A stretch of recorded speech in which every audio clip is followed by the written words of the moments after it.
First line நேயர்களுக்கு வணக்கம். நம்ம இப்போ என்ன பார்க்க போகிறோம் அப்படின்னா, இந்த கூமுட்ட அண்ணாமலை ஒரு 18 நிமிஷத்துக்கு ஒரு வீடியோ போட்டிருக்கு.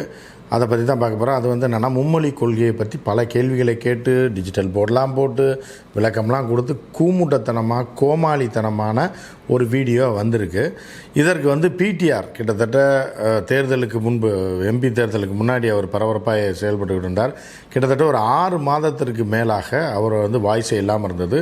இன்றைக்கி அதிரடியாக அண்ணாமலை சொன்ன கருத்துக்கு வந்து அண்ணாமலை சொன்ன கருத்து இல்லை, மத்திய அரசுக்கு, அண்ணாமலை அவர் கண்டுக்கவே இல்லை, மத்திய அரசு மும்மொழி கொள்கையை தர்மேந்திர பிரதான் சொன்ன 2000 கோடி தரமாட்டோம், நீ எங்கள் கொள்கையை ஏற்றுக்க, ஹிந்தியை பூத்துவோம், ஹிந்தியை நீ படித்தா தான் காசு தருவேன்னு சொன்னால, அதற்கு வந்து இந்த கருமத்தை தானடா ராத்திரி பூரா வந்து உட்காந்துட்டு இருந்தீங்க, ஒட்டிகிட்டு இருந்தீங்க, கிளை வெட்டி உதைக்கிற மாதிரி அசிங்கப்படுத்தி விட்டார். அதுவும் ரொம்ப டீசெண்டாக விட்டு கிழிச்சு தொங்க விட்டுட்டார். அவருடைய பேட்டியை நம்ம பார்க்க போகிறோம். அதே மாதிரி பார்த்திங்க, அவர் என்ன சொல்லியிருக்காரு, இருமொழி கொள்கைனா என்ன, எதற்காக அவர் திணிக்கிறார்கள், இது எங்கே போய் முடியும், தமிழக அரசு என்ன மாதிரியான நடவடிக்கை எடுக்குன்ற வரைக்கும் தெளிவாக அவர் பேசியிருக்காரு. அதையும் நம்ம பார்க்க போகிறோம். கூமுட்ட அண்ணாமலை பேசினதையும் நம்ம பார்க்க போகிறோம். அதே மாதிரி இருமொழி கொள்கை என்னன்றது பலருக்கும் தெரியும். இருந்தபோதும் தற்போது ஏன் அவர்கள் இந்தியை இவ்வளோ வேகமாக திணித்து கொண்டிருக்கிறார்கள் அப்படின்றதையும் நம்ம பார்க்க போகிறோம். வாங்க நிகழ்ச்சிக்குள்ளே போகலாம். இப்போ இது இது பார்க்குறதுக்கு முன்னாடி இந்த கூமுட்ட அண்ணாமலை என்ன சொல்கிறான்னு பார்த்துருவோம். அதாவது என்னென்னா, ஒரு டேட்டாவை எடுத்துகிட்டு 18 நிமிஷம் பேசுகிறேன், எல்லா டிவிலையும் போட்டிருக்காங்க. இவன் என்ன பேசினா, யார் ஒரு கட்சி தலைவரோட சாதாரண நோட்டா கீழே இருந்த ஒரு கட்சி தலைவரோடது 18 நிமிஷம் எப்படி போடுறாங்கன்னு தெரியல. அது காசு விளையாடுது, அவங்க வேறு ஒரு காரணத்துக்காக போடுறாங்கன்னு வச்சுங்களேன்.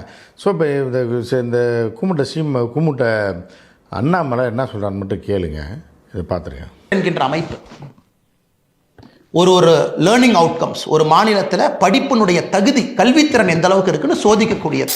மினிஸ்ட்ரி ஆஃப் எஜுகேஷன் அவங்க நடத்தக்கூடிய ஒரு ஆய்வு. நிறைய என்ஜிஓக்கள் சேர்ந்து அந்தந்த மாநிலத்தில் நடத்துகிறாங்க. தமிழ்நாட்டில் ஏசர், இதை தாண்டி எந்த ஒரு ஆய்வறிக்கையும் இல்லைங்க சார், இல்லைங்க பெரியவர்களே, தாய்மார்களே. இந்த ஏசர் 2024 பாருங்க, 2ஆம் வகுப்பில் இருக்கக்கூடிய ஒரு தமிழ் பேரா கொடுக்குறாங்க, இதை படிக்கணும். எத்தனை மாணவர்கள் 2ஆம் வகுப்பில் படிக்கிறீங்க, எத்தனை மாணவர்கள் இதை 5ஆம் வகுப்பில் படிக்கிறீங்க, எத்தனை மாணவர்கள் 8ஆம் வகுப்பில் படிக்கிறீங்க. அவங்க கொடுத்த அந்த தமிழ் பேராகிராஃப் பாருங்க. ஒரு ஊரில் ஒரு ஏழை விவசாயி இருந்தார். அவரிடம் ஒரு பானை இருந்தது. அதில் அவர் தினமும் வீட்டிற்கு தண்ணீர் கொண்டு வருவார்.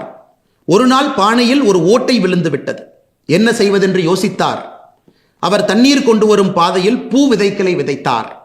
அந்த ஓட்டை பானையிலிருந்து ஒழுகிய நீரினால் அந்த விதைகள் செடிகளாக வளர்ந்தன, அழகான பூக்கள் மலர்ந்தன. இதுதாங்க ஐயா பேரா. இதை 2ஆம் கிளாஸ்ல இருக்கக்கூடிய textbook, school textbook, அதெடுத்து எல்லாத்தையும் படிக்க சொல்றாங்க.